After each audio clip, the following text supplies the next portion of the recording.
Good afternoon and welcome participants to the Module 2 of our training, Developing Peer Facilitators for InFLeX Modality. And we are very fortunate to have with us this afternoon a very capable expert who will be sharing her experience and expertise on the area of authentic learning. This training is brought to you by the Mindanao State University Iligan Institute of Technology through the College of Education and as a part of the BUCA project co-funded by the Erasmus Plus. This afternoon, this is our first synchronous session for this week. And I hope that you already visited our Molly classroom where you can see our synchronous activities. They're already posted up. And without any further ado, to officially start our session this afternoon, I'd like to request everyone if you can stand for the national anthem and for a short prayer.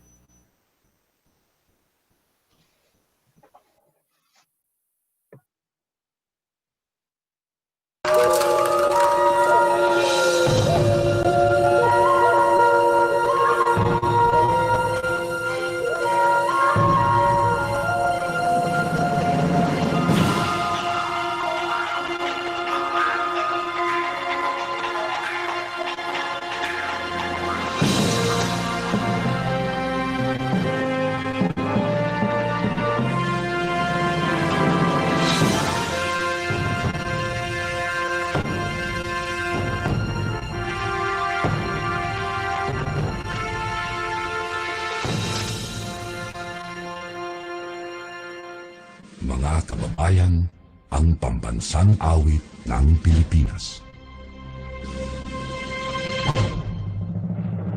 Kayang magiliw, Teräs ang silanganan, alam ng puso, sa dilim mo'y buhay.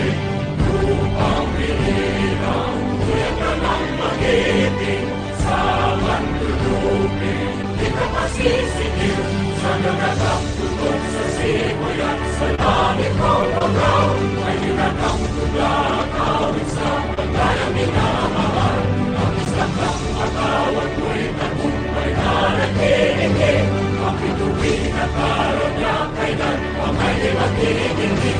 Lumanang araw ng warhagit pagsinta, buhay langit sa piling mo.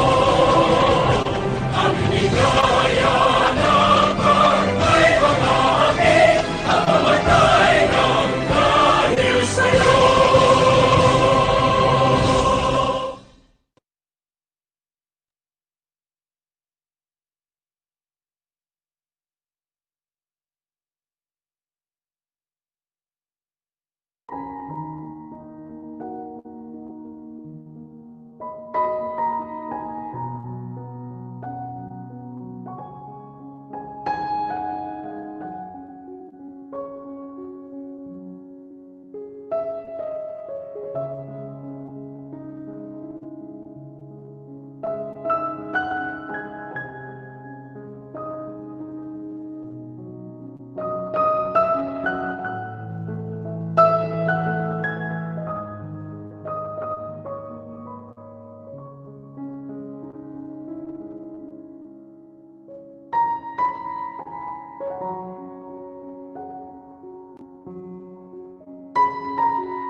All right.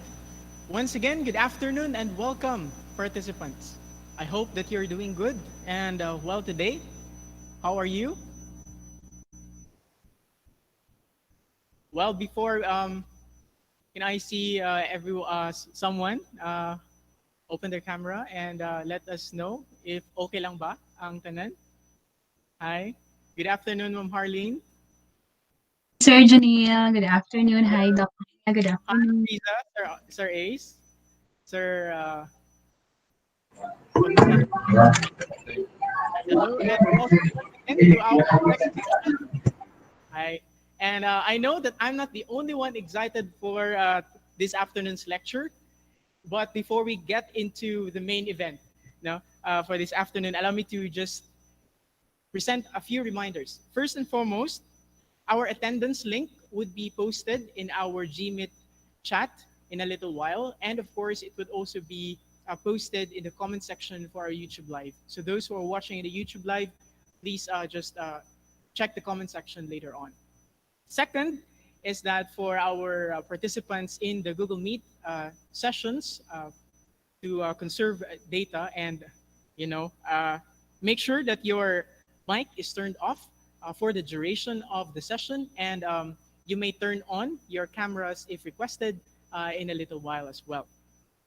For questions and clarifications, please refrain from chatting it during the lecture, but reserve them for our open forum later on. You can use the Google Meet chat and at the same time the comment section for the YouTube Live to raise your questions on the open forum. Finally, our certificates of attendance for today will be emailed to you once you are able to accomplish the evaluation for today's session. Without any further ado, I think that's it for our reminders. Let's now get into our lecture for this afternoon. But before that, allow me to introduce our guest speaker for this afternoon. Our guest speaker is a visiting professor hosted by the Department of Technology Teacher Education of the College of Education, and uh, she would be visiting us in a course of 1 week until February, 1 month until February, and she is a principal lecturer on digital learning environments at the School of Professional Teacher Education at Tampere University of Applied Sciences. Her research interests include authentic online learning for professional learning, emerging interactive technologies and education, teacher education, and teachers' professional development. Currently, Dr. Teräs is a project lead in a Finnish education ministry funded project, Learning Analytics for Universities of Applied Sciences, which involves a good number of universities from Finland. And she is also a founding member of the Critical Applied Research of Digitalization in Education, or the CARDI Research Group. Without any further ado, help me welcome our very capable and very passionate guest speaker for this afternoon, Dr. Hanna Teräs. Dr. Hanna? Hello, thank you very much for the kind introduction, and thank you again for inviting me as a guest speaker. It is a great pleasure for me to be sharing with you today, and I'm just very happy about this opportunity. And it's lovely to see your faces. It would be even lovelier to see you as a whole person in in uh, in a live conversation, and let's hope that this will become possible one day. But meanwhile, let's be thankful for the opportunities that technology is allowing us, especially in this time of pandemic when traveling is restricted. So today uh, I have a presentation for you, a lecture about something that I think all teachers are, if not worried about, we all think about these things. And I'm going to talk about learner engagement, and especially learner engagement in a blended or flexible or hybrid or online, whatever you call it, in a delivery that is not traditional, where people come to the classroom and you meet everyone face to face. So today I'm going to talk about that. Would you like me to start sharing my presentation, or does anyone have any question at this point?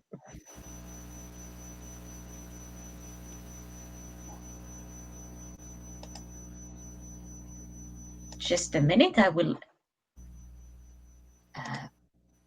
find the presentation again. Here we are. I hope you can see this now.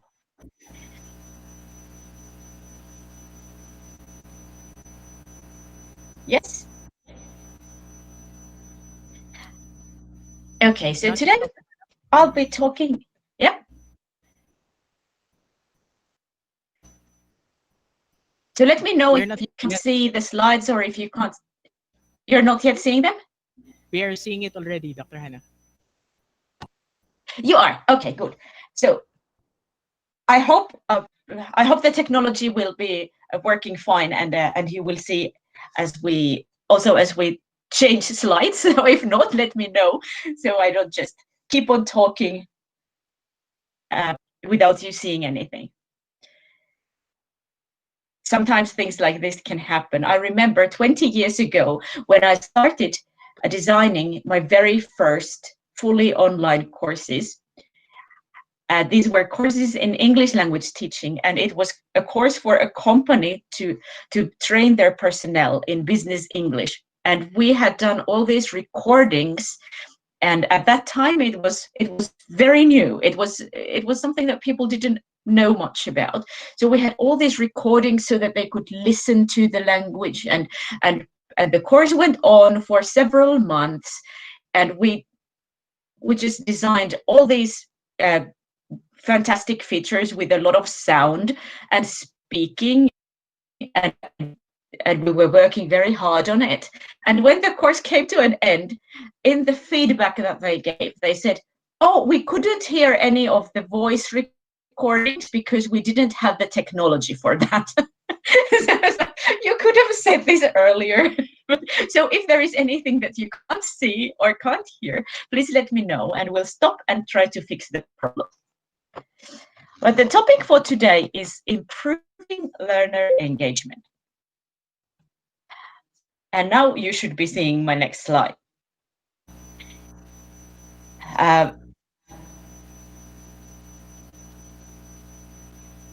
Yes, Dr. Hanna, we are seeing the next slide. Yes. Good. So this is working. Fantastic. So student engagement is always an important question, but it's even more so in online and blended and hybrid and flexible delivery type. And this because many students, we know how classroom teaching works.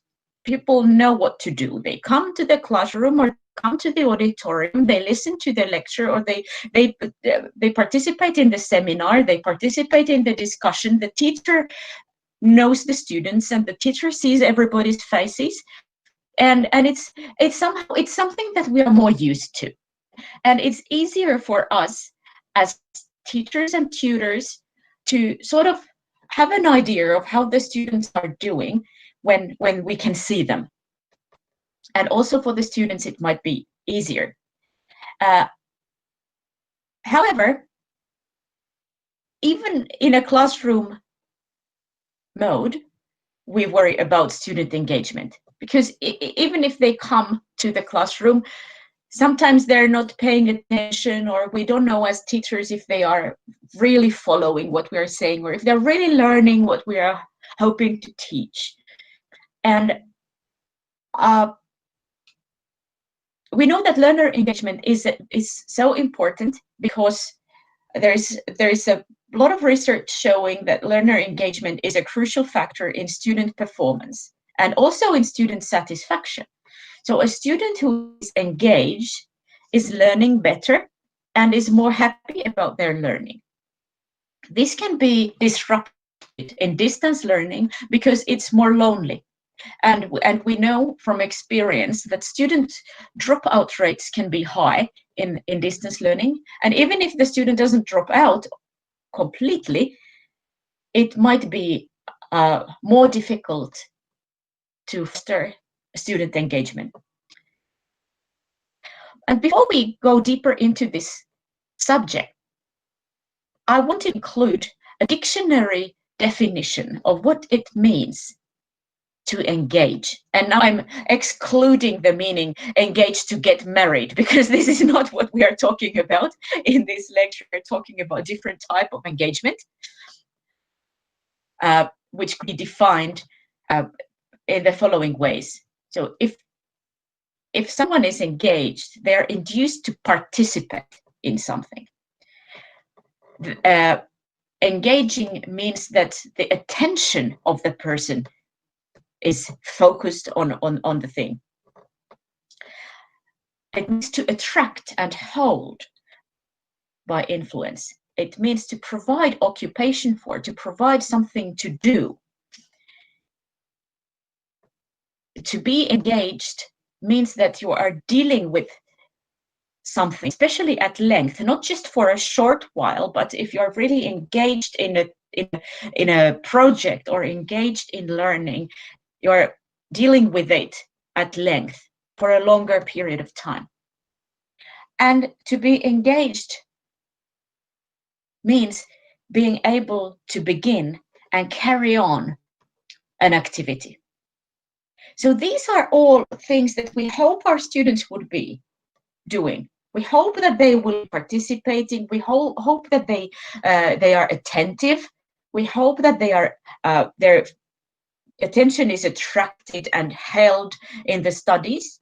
We hope that they are occupied with the studies, that they are putting time and effort into it. We hope that they are there for a long haul and not just coming to the class and then going away and forgetting everything. And we hope that they are able to begin and carry on with learning activities. So this is what we mean by learner engagement. We hope to teach in such a way and organize our courses and modules in such a way that students will be doing all these things. So let's keep this definition in mind as we go on. Now, the critical question, of course, is how do we achieve this? What are the factors that will cause students to be engaged or not be engaged in their studies? Now, there are three ways of thinking about teaching. And these three levels are defined by John Biggs. At the end of this presentation, I have references and resources where you can access the work of John Biggs. Also online, there's a link if you want to read more. But this is already quite an old theory, or he has been working with this for a long time, but I think it's still very relevant, and it's also relevant in online and distance education. So he defines three levels of thinking about teaching. And as teachers, we can identify with one of these levels, and we can recognize that they're around us. Other students and teachers think about teaching in these three ways. And we start with the first level. And this level is the belief that it's all about what the students are like. And we all know that sometimes as teachers, we think, okay, that's one of our good students. And this is one of our bad students. This is a good student because this student is studying and always submitting everything in time and is making a cognitive effort. And this student is a bad student because they're not doing the same thing. Now, this is also called the blame the students model. and this is a very simplistic way of thinking about teaching and thinking about students. In this thinking, we as teachers are tempted to think that it's just, there's nothing we can do about this. Some students are good and some are not. So the good students will excel in their studies and the bad students will not. But if this is the level of thinking that we have, then we don't really have much to do about it. We only believe that that there are two types of students, good and bad. So the good students take notes, and they ask questions, and they employ higher order thinking skills. They don't just try to memorize everything and try to pass the test, but they are really interested in the topic. They really want to learn. They take extra time. They invest effort. Their assignments are good because they put a lot of time and thought into them. Whereas we think that the bad students are lazy. They are not interested. They're not making an effort. They are just trying to pass the test, and they're not really interested in the topic. Does this sound familiar to any one of you? I know I have been thinking like this. Oh, what's wrong with this student? Why is this student not doing anything? So this is level 1. What the students are like. Level 2 is what the teachers are like. So this is this level focuses on the teacher rather than the student. In this way of thinking, which is also could be called blame the teacher model, we think that a teacher is either good or bad, and that it's all about the teacher. If the teacher is entertaining enough, if the teacher is using all kinds of tips and tricks, and using the good teaching methods, then the students will be engaged. And a bad teacher is not doing any of this. Of course, there is some truth to this, as there is some truth to the first level as well. But this is not the whole truth, because if we think this way, and you see a lot of this kind of thinking around these days, and especially when we think about teaching with technology, sometimes we are tempted to think that if we use all the latest technology, we are good teachers and the students will be engaged. And if you Google, I did this, if you Google student engagement, most of the things that you get in your Google search will be companies offering this technology and that technology and this gadget and this approach to motivate students. And we think if we give them a game, they will be motivated. If there is, if we give them virtual reality, they will be motivated. And I myself, I have done some research also, as we heard in the introduction, with using emerging technologies for teaching. And the problem with a lot of research concerning emerging technologies for teaching is that they seldom go beyond motivation. I think the students will be motivated by this new game, therefore it will be engaging. Or the students will be motivated if we give them badges, or if we use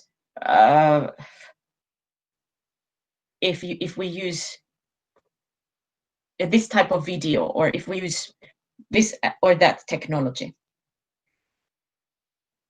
You see, the problem with this kind of thinking is that the focus shifts from the subject that we're teaching and the topic, like the substance, towards the technology. So if technology starts leading the way, then there is the danger that the students, yes, they might be very entertained and they might have a lot of fun. It might still be that they are not learning what they are supposed to be learning. They're only interested in playing the game, or they're only interested because there is a gadget.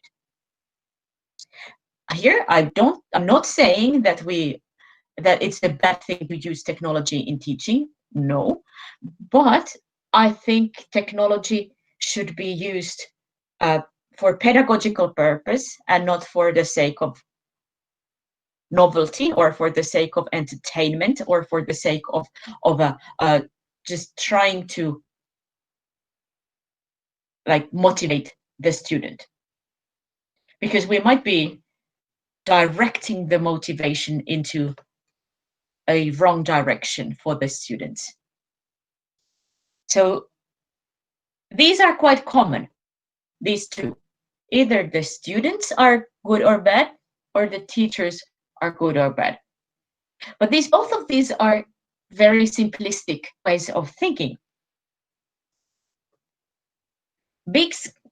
John Biggs claims that good learning is not the result of what the students are like. It's not the result of what the teachers are like, but primarily it's about what the students are doing. And let me explain a little bit what I mean by this.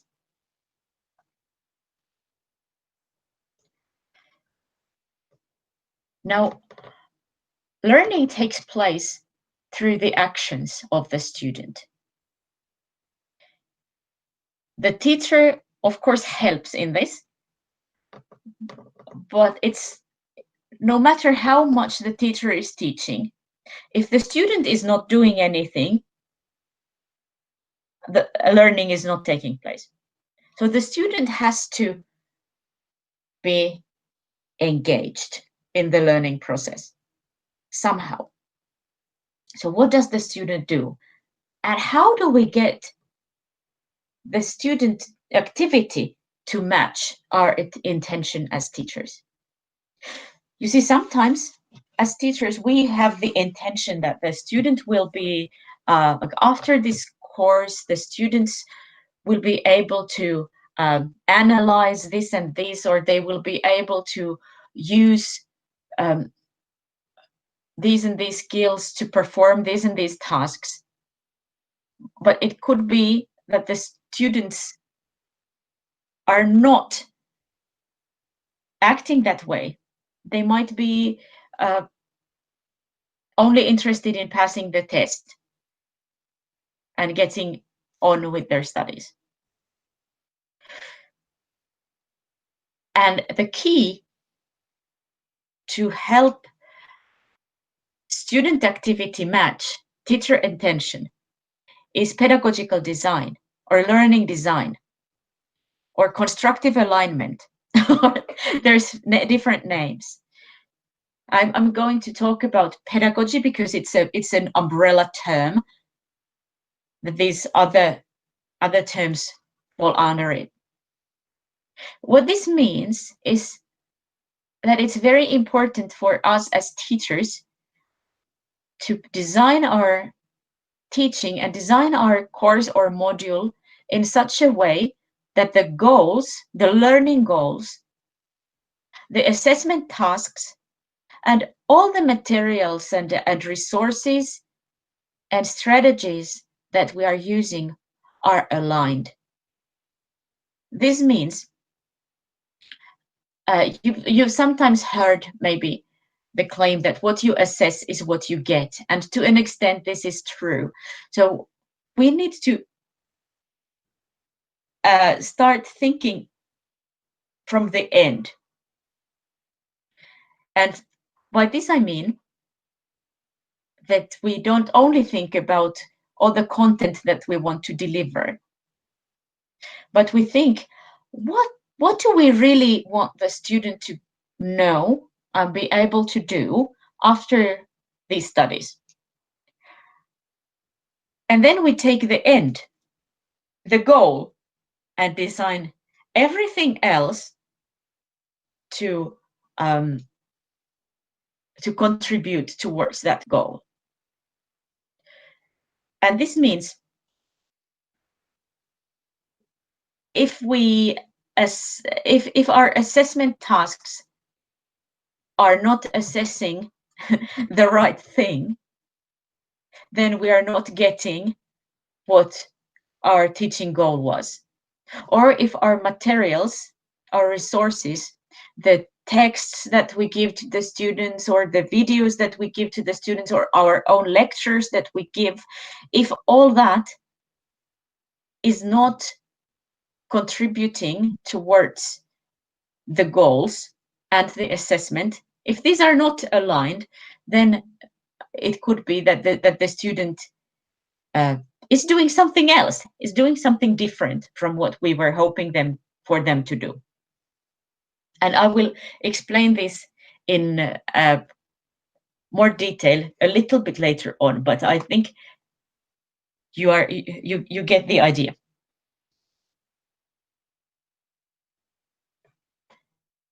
So my claim is that engagement is primarily a question of learning design.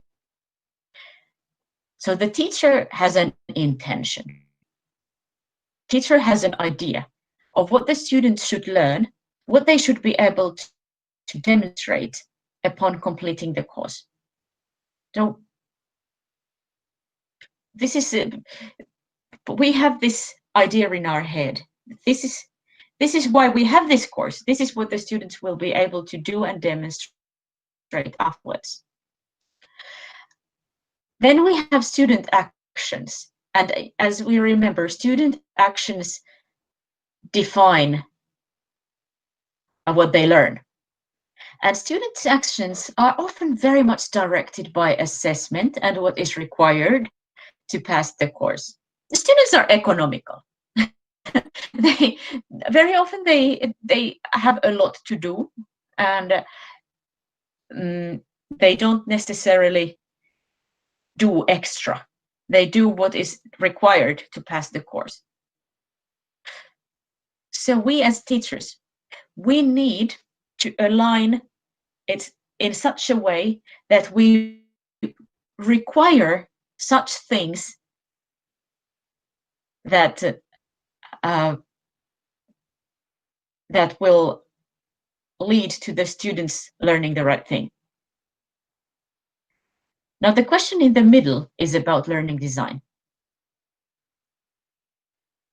We need to ask ourselves if our learning tasks that we have designed for the students and if our assessment tasks direct the students' actions towards our intention or not. And we also need to consider if all the materials, all the lectures, all the readings, all the videos, all the activities, everything that we have planned for the student, if these resources support in achieving these goals. And learning design is one of my main research areas. And as we heard in the introduction, I have done a lot of research in authentic learning designs. I will have another lecture coming up where I talk in more depth about what authentic learning is and how you can use the authentic learning principles in your own course. But there are also other ways of achieving a learning design that directs students' actions towards teacher intentions. Now, one of the problems that we often have, especially in online learning, is that, well, I can only speak about the context that I'm familiar with. So I know that at least in Finnish universities and in Australian universities, because I've worked in those, one of the most common problem that teachers have when they are when they're designing an online or blended course is that they are not really using learning design at all, but they use the LMS as content repository where they just put a lot of PDF files, a lot of links to materials, and a lot of content. And then at the end of the course, there is an exam, or there is a report, or there is an essay, or whatever. And the problem here is that there is a lot of stuff for the student and one output at the end, but nothing really to direct students' actions while the course is still going on. And this is where learning design comes into play. Now, I would like to share with you some findings that we had with our learning analytics project. We conducted focus group interviews and workshops with university students because we wanted to find out what are the major needs of the students, and what are the biggest hindrances that they face, like what are the obstacles and problems that they face in their learning. And the findings are quite interesting, and now I'm sharing those with you.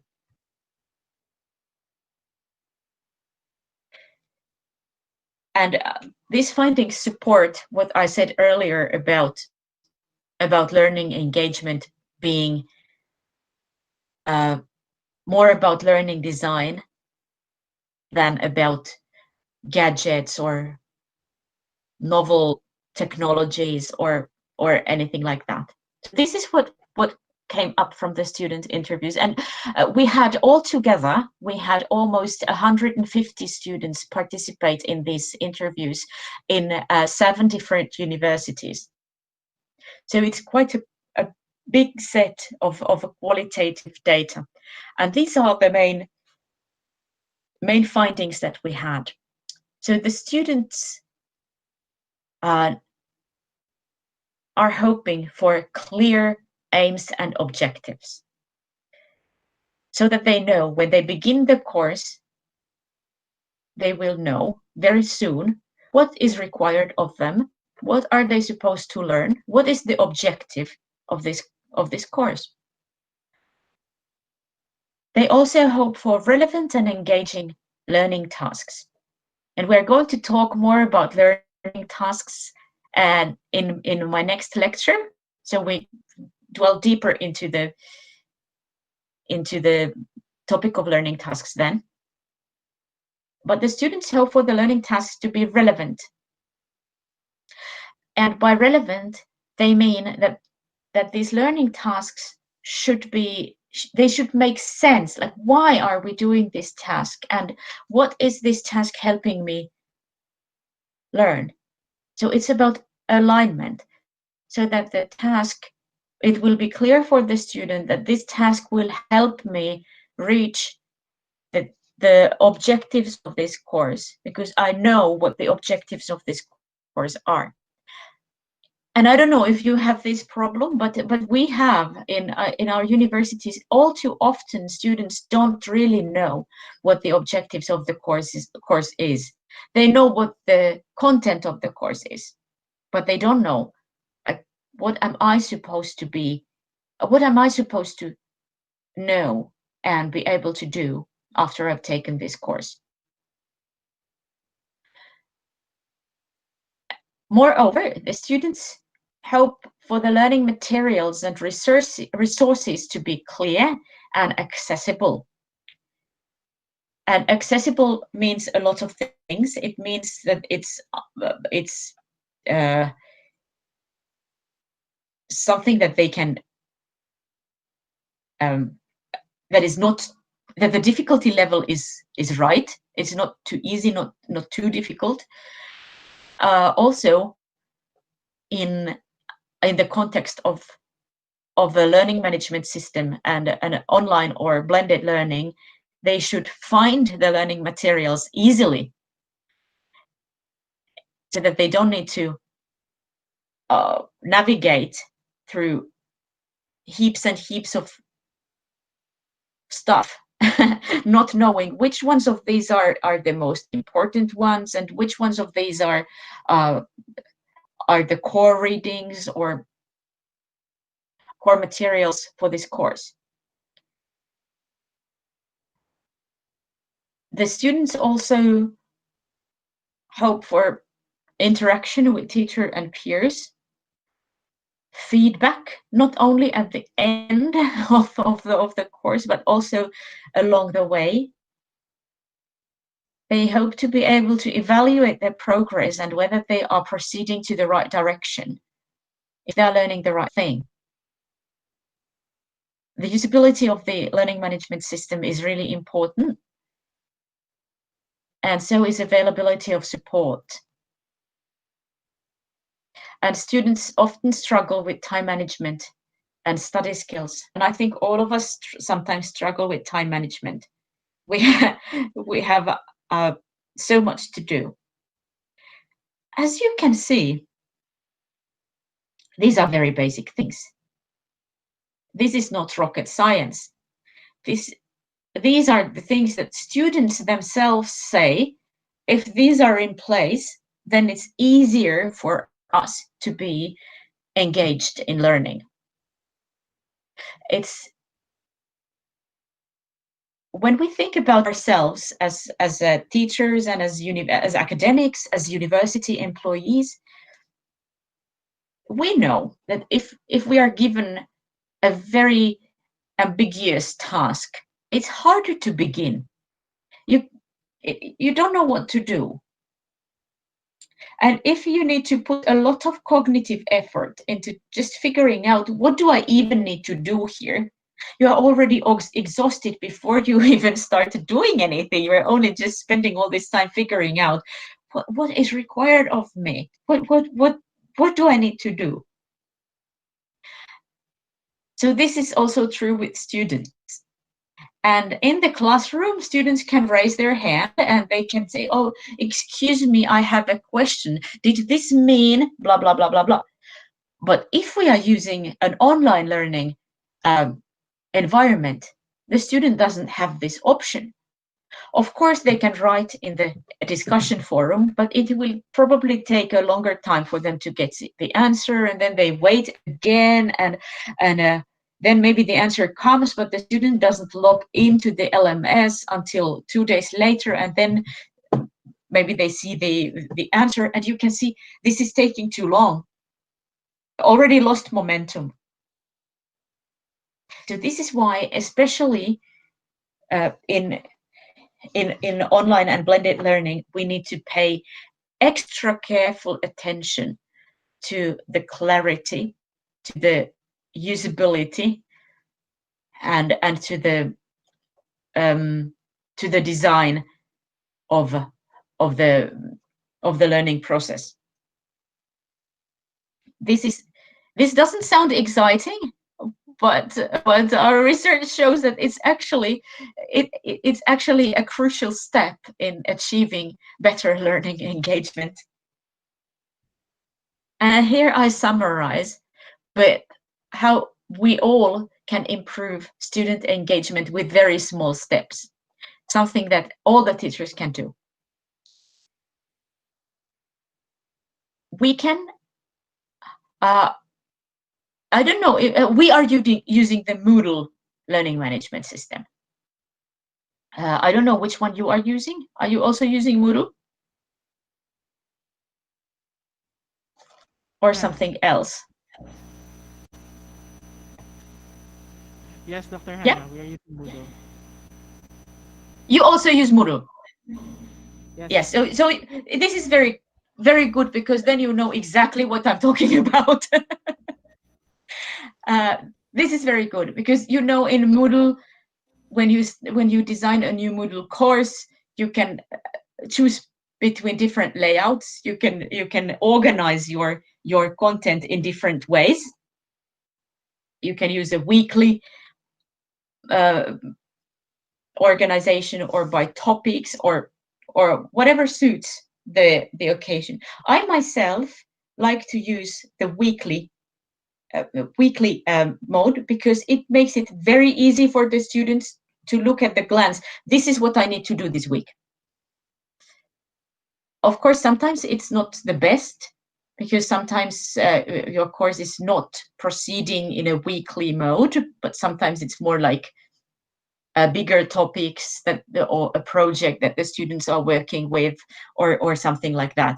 But often in blended mode, the weekly or bi-weekly will be good, because normally you then it proceeds in a linear way, and there is maybe a new topic every week, or a new step every week. So this is very accessible for the student if it's organized in this way.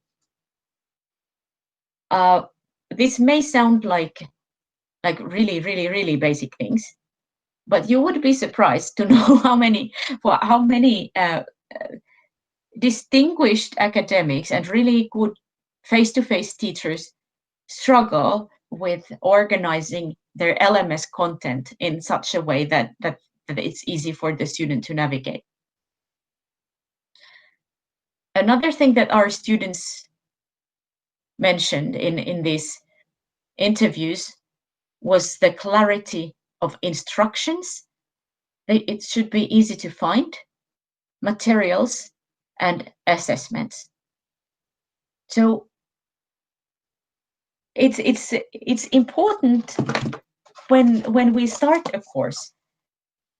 At the first impression and first glance is really important, because you know how sometimes it's difficult to start something, but once you've started, it's easier to continue. Even in something as basic as cleaning the house, or whatever task that you need to perform, something at work. Sometimes it's more difficult to begin than carry on with something that you already begun. So we need to pay a lot of attention in our course beginnings, so that it will be easy for the students to begin studies, because if the beginning goes well, then it's easier for them to continue, to carry on, to stay engaged. And what is important at the beginning, it's important that the students will find, these are the instructions, these are the goals, this is what I need to do. This will be the assessments. In the assessment, I will be required to be able to do this and this and this. And if the student gets this big picture in their head at the beginning, it's easier for them to begin.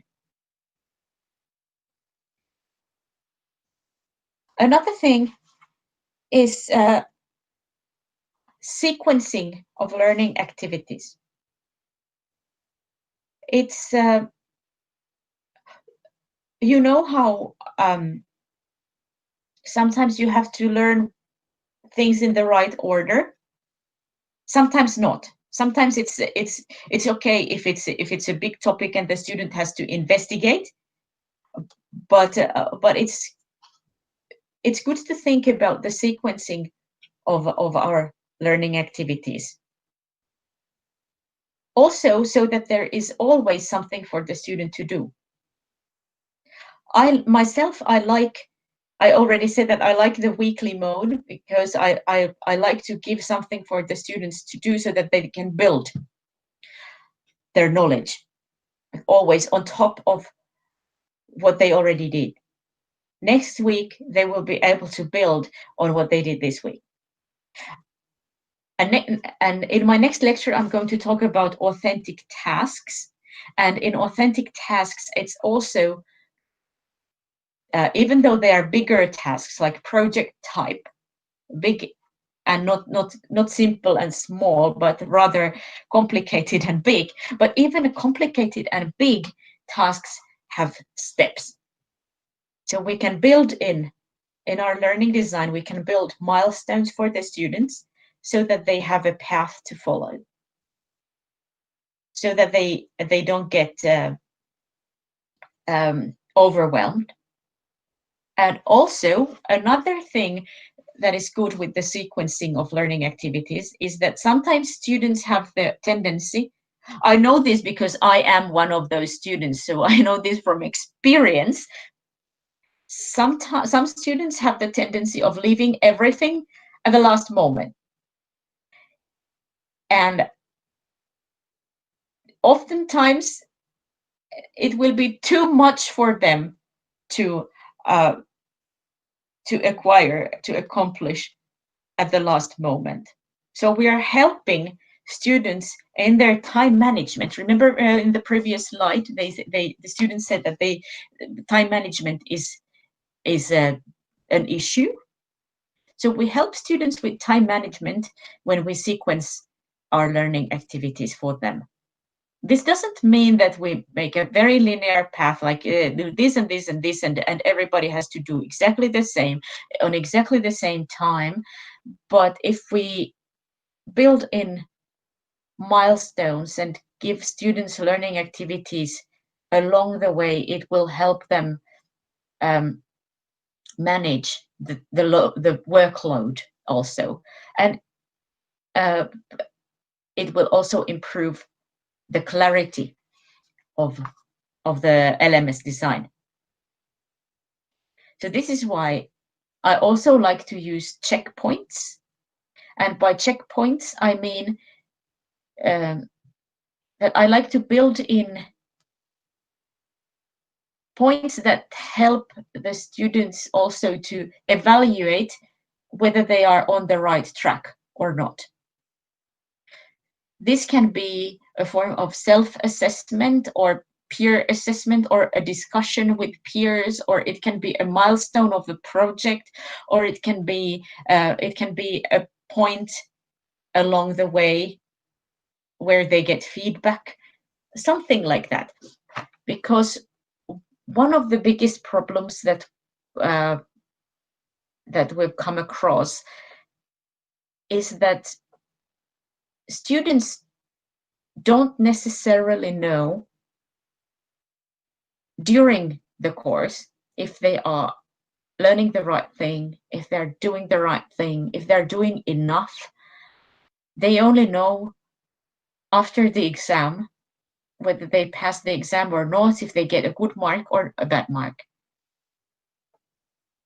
This was something that our students in our interviews they pointed out, that too often it's like this. And if we think about this also from the teacher perspective, we also would probably like to know already when the course is still going on, how our students are doing and if they are doing the right thing. So that's another reason for building in some checkpoints. And Moodle has a lot of tools for this. Like, depending on your topic that you are teaching, you can maybe build in a quiz or a like a Moodle has this tool that is called a test, but it doesn't have to be formal assessment. It can be or a summative assessment. It can be a form of formative assessment and just getting feedback to yourself. So there's all these tools that we can use to build in self-assessment points for the students. Or if the students are working on a bigger project, for example, in teams, we can, and they are working on it for, let's say, 2 months or 1 month, what we can do, we can build in a checkpoint in the LMS that maybe towards like halfway of the project, they need to share their findings so far on a discussion forum, and another group will also share theirs, and then they can give feedback to each other. So there's all these types of things that we can build in to keep students working and to help them manage their time, to give them opportunities to get feedback, to share, articulate, and sequence their learning.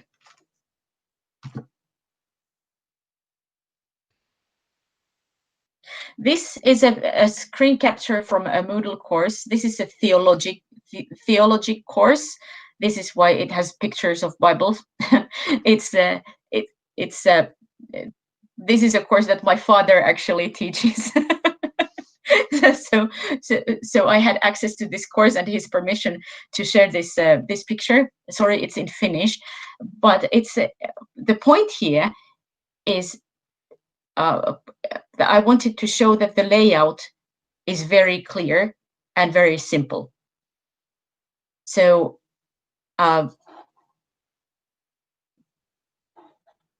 viikko 1 and 2 means week 1 and 2, and then it says the theme, the topic of that week.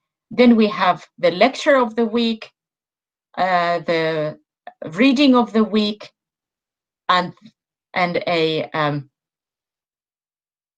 learning activity for that week. So this is very simple. And I know that sometimes we have more material, we have more stuff, but we can still organize all that in a very simple way, so that the students will see at a glance, this is what I need to do on week 1. This is what I need to do on week 2. So this is just an example. So my main claim for this lecture is that learning engagement starts with learning design. And here I have 2 examples of very useful learning design models that we can all use for designing our courses. One of them is called the ABC model, and it has been designed by Professor Diana Lorillard. And the other one is authentic e-learning, which has been developed by Professor Jan Harrington from Australia. And of course, there are more. I'm showing these 2 because I've used these and I like them. Also, they are you can use mix and match and use them together. And in this lecture, I'm going to say a couple of things about the ABC model, not about authentic e-learning, because that's the topic for next week.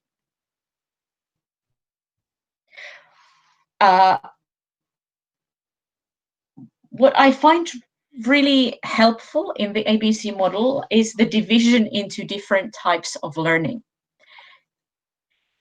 So according to this model, there's 6 types of learning,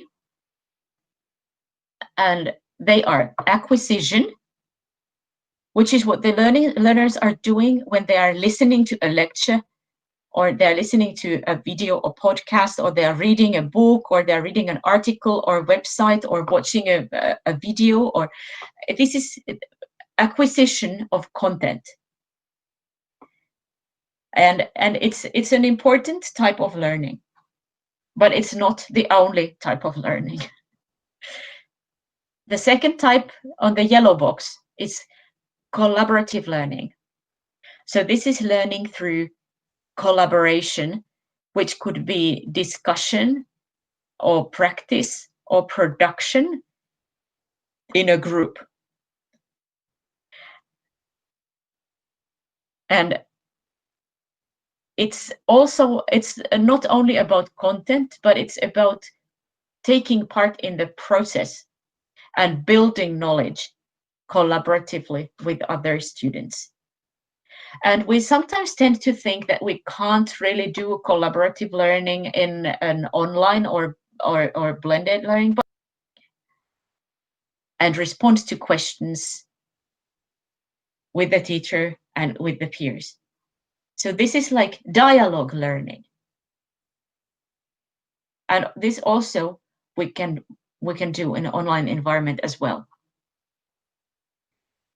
The red box is learning by investigation.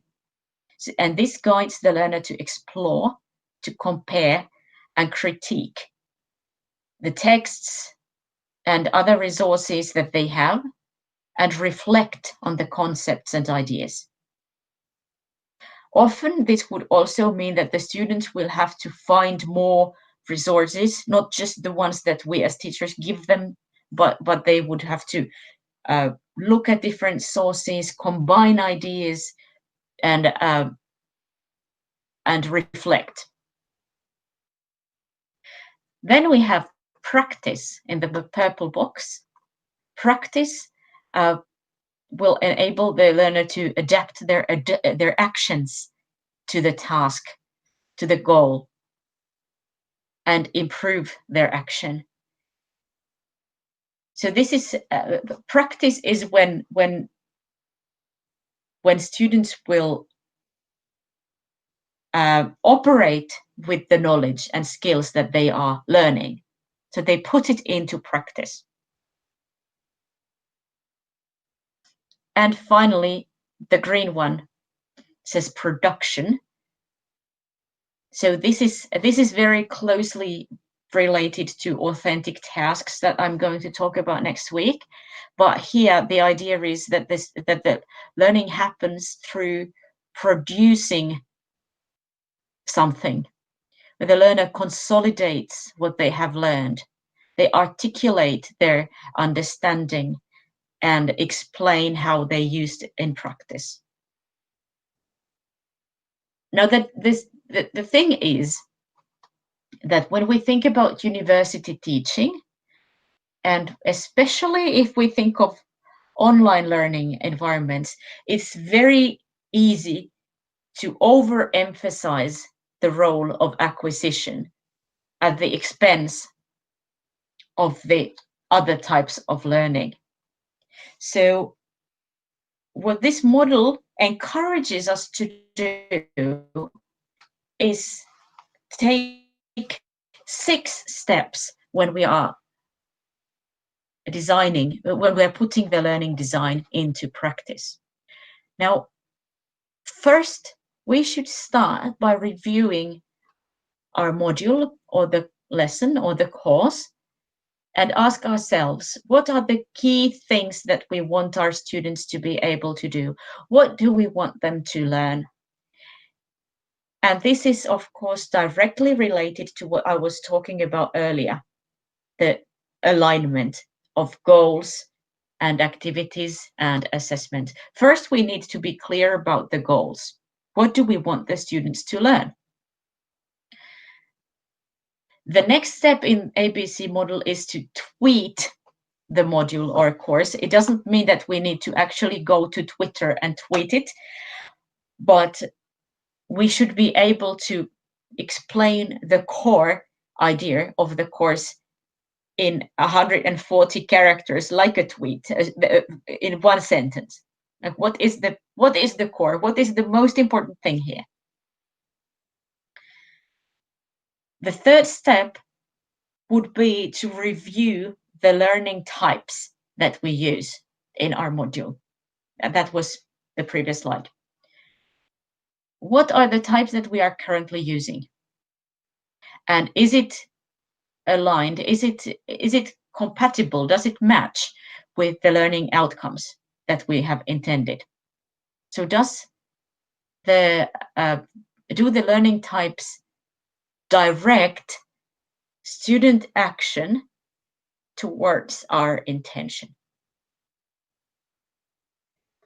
Now, what we can do, there is on this slide, there is a picture like this, a diagram with the learning, with the 6 learning types. And this is an example of how we can actually illustrate to ourselves like what types of learning are dominating in our course, and are there any types of learning that we are not utilizing at all, but we would like to. So this is the 4th step, to consider the balance. Oh no, sorry, this is not the 4th step. This is still part of the 3rd step. Is there something that we want to include more or reduce in our course. To make it visual actually helps us in the learning design. The fourth one is also important, because we know we can have synchronous and asynchronous elements in our online course or any course. So synchronous meaning everyone being there at the same time, like we are now, but we shouldn't rely on that completely. We could also have asynchronous elements in our course, because this will support student learning when the teacher is not there, and sequence the materials and all the elements. And then check the learning types again, the revised learning types, and make an action plan. Okay, in this, for example, in my course, I want the students to be able to, I want my teacher students to be able to make lesson plans where they use emerging technologies. If this is the goal, they need to learn about making a lesson plan. Then probably, if my course content is very much only about acquisition, the students are probably not learning to make a lesson plan. They learn things about lesson plans, but if I don't include practice and production, then they are not learning to make their own lesson plan. They only hear things about lesson plans. Or if I want them to learn about team teaching, then I probably want to include collaboration, because what use is it for them to know things about team teaching and not try team teaching at all? In that case, I would like to include collaboration and practice.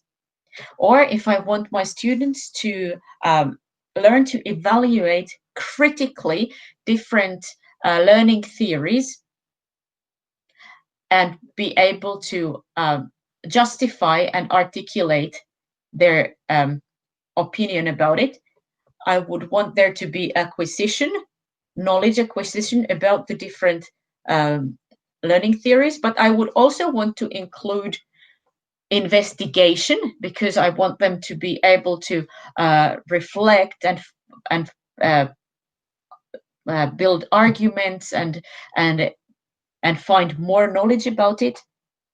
And then I might want there to be discussion, because I would want them to be able to articulate their opinion and justify it.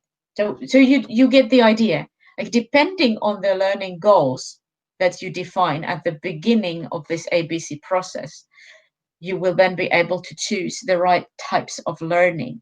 And when you have done that, then you can make an action plan of what should I then include in my course, like what kinds of activities will allow the students to produce or investigate or put into practice what they are learning.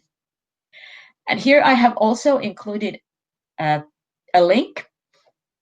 All these ABC learning design model canvases and all these materials are Creative Commons licensed, so you can navigate to these websites, and if you are interested in using this, you can download, and there are videos to explain how to use them and so on and so forth.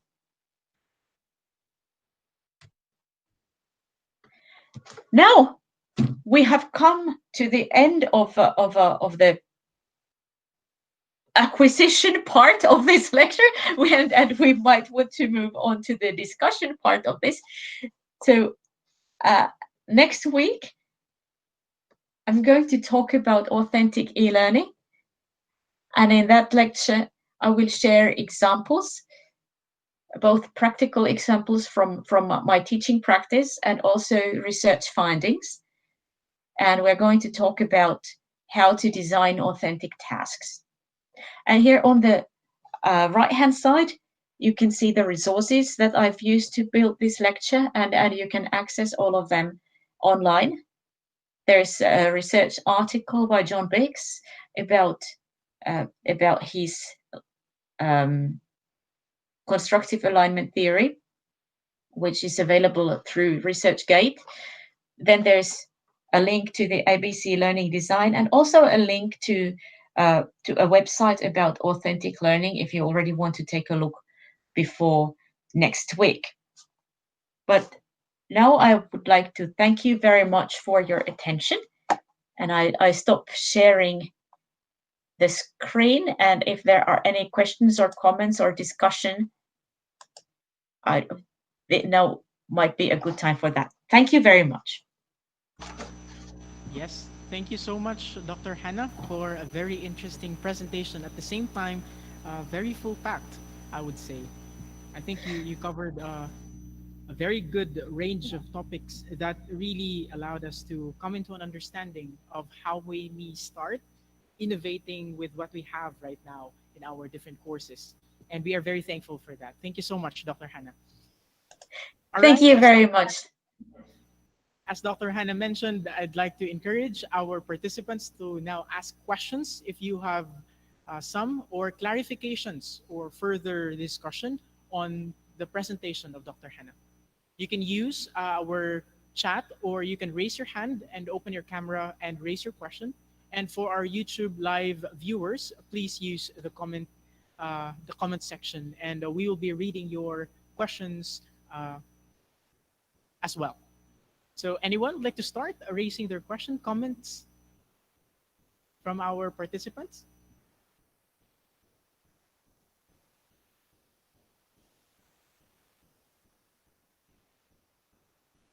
All right. So I think no one is ready to raise a question right now. All right.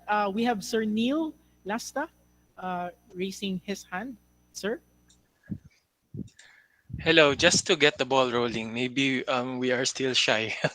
Maybe by starting this question, um, we'll get others to ask questions as well. First of all, thank you, Dr. Hanna, for everything that you shared. When I found out that you're from Finland, that really, um, I was really impressed because we all know what Finland was able to do in terms of mathematics and science, ranking number one in the world for many years. So that's that. And so my question is, what would you say is a good balance between synchronous and asynchronous for any given topic? Is it 50-50 or not 50-50? Or yeah, that's my that's a question, just to get this question and answer portion rolling. Thank you. Thank you very much for a very good question. It's a the question of how much of asynchronous and how much of synchronous should you have. And as with education, I don't think there is a clear-cut answer to this question. It depends very much on the on on many things, on the occasion, on whether it's possible to for participants to participate in synchronous sessions. Sometimes they might have low bandwidth. It might be that there is time difference. It might be that some of the students are part-time students who are also working, and it will be difficult for them to participate in a synchronous session at a given time. But on the other hand, synchronous sessions are good for building rapport. It's good for people to see each other's faces. My personal view is that and this is this is just my personal view. I don't have any learning theory or anything, any science to back this up, but I think maybe one synchronous session in a week or bi-weekly has been what I find good, and then the rest of the thing would be asynchronous. But also I like always to give the opportunity to not participate in the synchronous because of the reasons I mentioned. So if it's possible to record the synchronous session, then that would be ideal. Because if somebody is not able to make it, then they will be still able to hear. Again, depends on what the synchronous session is about. So if it's a lecture, then a recording is good. But if it's small groups talking about an assignment, then recording is not helpful, really. So, and in the course that I showed to you that my father is teaching, he is actually recording all the lectures, so it's always a video. And then I'm teaching on another course. We have a master's degree in educational leadership, and it's an interesting course to teach because the participants are very international. So this means we have people from all possible time zones in the world. Very difficult to have a synchronous session. But if they are from the same time zone, I think it's good to do a synchronous session maybe once a week or once in 2 weeks. Thank you. I think, Sir Neil, did that answer your Yes, question? very much. Thank you. Thank you. All right. Thank you so much, Sir Neil, for asking the question, and for Dr. Hanna for answering, no, in a very based on her experience as well. Ma'am Hannah, we have a question from our YouTube live from Ma'am Geraldine Go. May I know why is it important to have a model? I think she is referring to the model that was presented. So why do you think why is it important to have models? Like learning design models, probably. Yes, I Yeah. think so. Uh, this is an extremely good question. Thank you very much for a very good question. It's, of course, you can design a course without a learning design model, and that's absolutely possible. And but I would say that the learning design models are helpful tools. They might bring into our attention something that we wouldn't come to think about otherwise, and give us new perspectives. For instance, for myself, these 6 different types of learning that was introduced in the ABC model, and then doing the visual picture of it, it helps me. It's not necessary, but to me it's helpful. So I would think of learning design models as a set of helpful tools rather than like strict guidelines that you need to follow this step by step, and if you're not following it, it's not going to be a good course. So I don't mean that. I just mean that it's very knowledgeable researchers and teachers have put a lot of time and effort and investigation into these models so that they would be helpful for other educators. So this is how I see it. Thank you. But of course, it's possible to design also without an established learning design model. And sorry, I just keep on going. And even if you're not using a model, maybe you can, maybe knowing about the models and studying them will give you new ideas. Like you know how maybe many of you sometimes cook a meal, and it's possible to cook a meal from the top of your head. You just know, you put this and this in and this in, you put some rice, and then you take some chicken, and then you put this and this and this. But if you want to learn a new thing, maybe you need a recipe. And then if you follow the recipe, maybe you learn to cook something that you didn't know how to cook. And later on, you don't need to rely on the recipe anymore, but the thing from that recipe has become your inner knowledge. So you know, yeah, I've learned from that recipe that that this spice and this spice go together, and then when you mix this and this, you get this result. So I see these models as recipes. I know how to cook without a recipe, but the recipe will help me cook something that I didn't know how to cook. I don't know if you find this helpful. Said, thank you so much.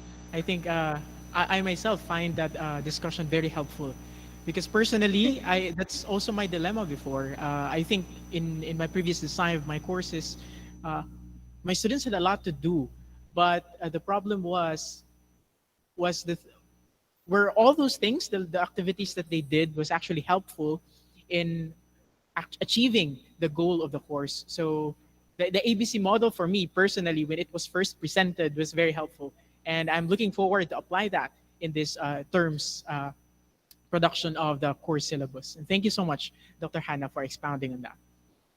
Any more Thank you. questions that our participants may have?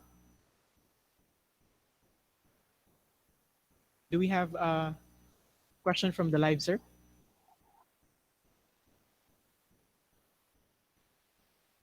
Thank you so much, Mom Geraldine, for raising that question.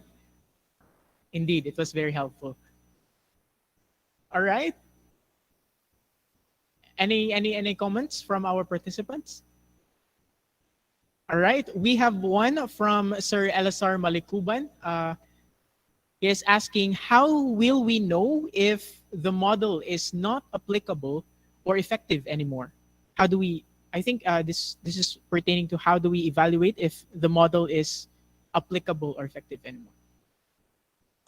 Dr. Hanna? That's also a very good question, because as you know, uh, our modules will evolve, and uh, and sometimes what was helpful before is not helpful anymore.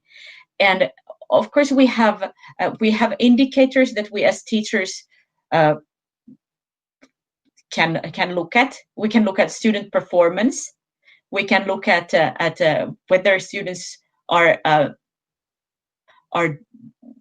part, if they are using the activities and the materials that we are giving to them. If we can see that there is a problem, if the students are disengaged, or if their marks are falling, then we might think that this is not longer working.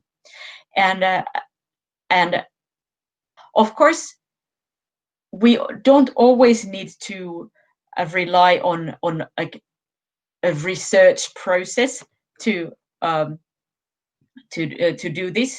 We can also make observations as teachers. But one topic that we are still going to talk about during this lecture series is using ideas from action research to evaluate the effectiveness of your model, or your course or learning design. So we will talk more about evaluating the impact and the effectiveness in that lecture. And it's not the next lecture, but it's the lecture after that.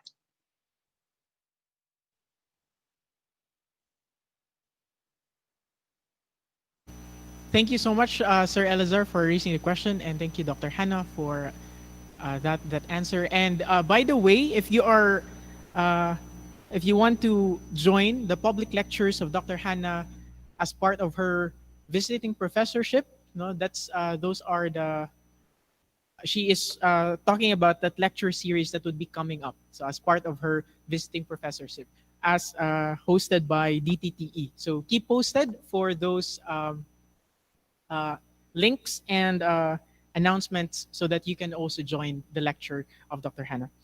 We have a participant in the meeting. Mamonera Salik is raising her hand. Acknowledged, ma'am. You may unmute yourself and raise your question. Yeah, Dr. Hanna, good afternoon and good afternoon, everyone. I am so interested with the blame the teacher model that you have shown to us a while ago. And this is my question, ma'am. Kasi according to this model, a good teacher is blah, blah, blah. My question is that how did you encourage bad teacher to become a good teacher? How can we encourage bad teacher to become a good teacher? According to this, blame the teacher model, ma'am. What a very good question that is. That's an excellent question. Like, how do we encourage teachers to upskill themselves and become better teachers? Uh, this is this is important. I think there are different levels to answer that question. I think many teachers are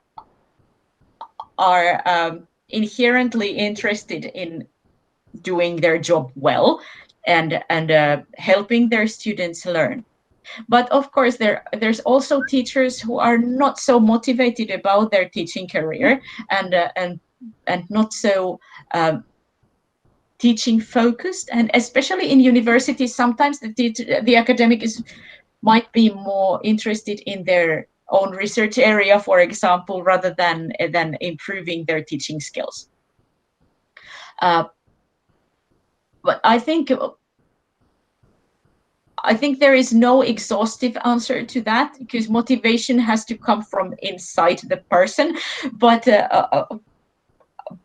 there's different ways for universities to recognize good teaching, for instance. Or in my university, many teachers say, okay, I would very much love to learn new things to improve my pedagogy, but I don't have the time. That's also one issue. So those are leadership questions. It's if the leadership values good teaching and is allocating time and resources and organizing professional development events and supporting the teaching staff, then that will help very much. And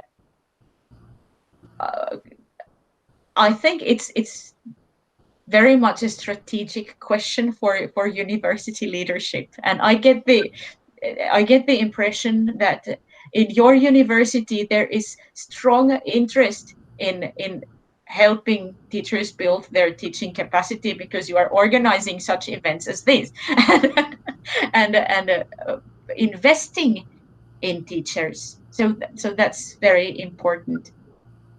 But if someone is not at all interested in learning new things, then there's very little that we can do about it.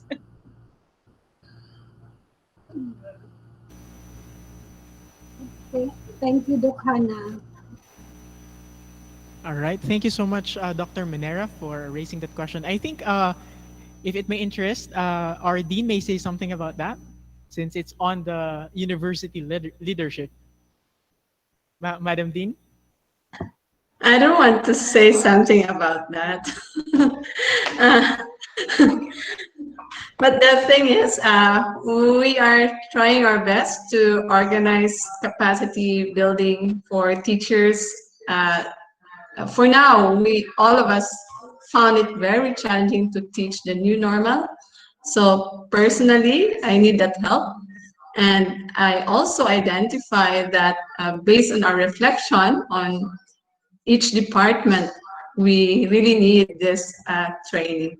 So we are just giving our best for all of us.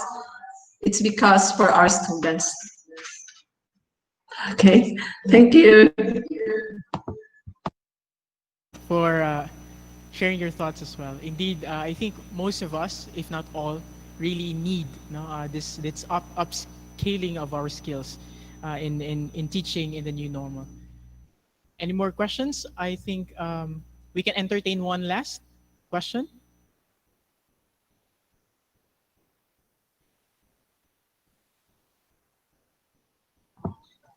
All right. Actually, Dr. Hanna, I have a question. Go ahead, Uh, Moana. in sequencing of learning activities, actually, in Moodle, uh, there's a way that we can set each module in such a way that if students cannot proceed to the next activity if they cannot finish the previous activity. So I'm not yet using that function of Moodle. It's because I'm thinking about that students may want to explore all the resources rather than giving some restriction on accessing the resources. But I guess for some, they found it very helpful also. What can you say about that feature of Moodle? Thank you for the question. I think it's also very important. I personally tend to agree with you. I don't really use that feature a lot. Maybe this is because I teach education, and education is not so linear. It's not like maybe in mathematics you have to learn one principle first before you can move on to the next. But I I agree with you that it's good to let the students also explore and choose their own path. Also, I'm the only occasion when I have used this feature is if I have had a very, very important set of instructions, for example, or one reading, something a very core reading that everybody has to absolutely, you must read this. So then I might make this reading such that you have to access this reading first before you can move on. But even then, we cannot guarantee the student can open it and not read it. It's it's I don't personally think that that feature is very useful. Thank you, Dr. Hanna. But I guess you're right. It may be helpful on mathematics, where some basic concept should be understood first before they proceed. Maybe, I don't know. But I guess there's a purpose of that. So the thing there is, maybe it's very important for all of us to identify the uh, technology, how the technology function, as well as our goal for learning. So sometimes I accept that sometimes if there's a new feature of Moodle, I'll try to use it. And then after that, I try to reflect, oh, is this helpful for my students? But I cannot also stop myself on learning the technology function and then try it out and reflect what happened. And then I'll decide if I will use it again or I will not use it again. Yeah. Thank you. Yes, I think that's a very good way of doing it. Like, be aware of what is possible and what features the technology has, and then choose based on your learning objectives and teaching goals and the subject that you are teaching. Then you can choose which ones are useful for you and which ones are not. I have been using Moodle since 2004. And I've also been in a role where I'm a part of the Moodle development team, and like I've been in a role where I've been teaching teachers to use Moodle, so I know Moodle inside out. I know not everything about Moodle, but very much about Moodle. And there's still some things that I never use because they're just not suitable for my way of teaching or for the topics that I teach. But I know other teachers who love that feature. It's like the best thing that they know. They always use it. So it's different things are important for different teachers. Thank you, Dr. Hanna. Thank you so much, Dr. Ami, for sharing your experience as well. It's very insightful, and Dr. Hanna for the gracious answers that you've given us with the queries that was presented. Um, I am just curious if there is one last question. If none, we can proceed with the announcements for the next few sessions of the training. I guess I'm not seeing any hands raised. Thank you so much once again, Dr. Hanna. Can we just open our cameras and just show Dr. Hanna our appreciation by a round of applause for her wonderful presentation? Thank you so much, Dr.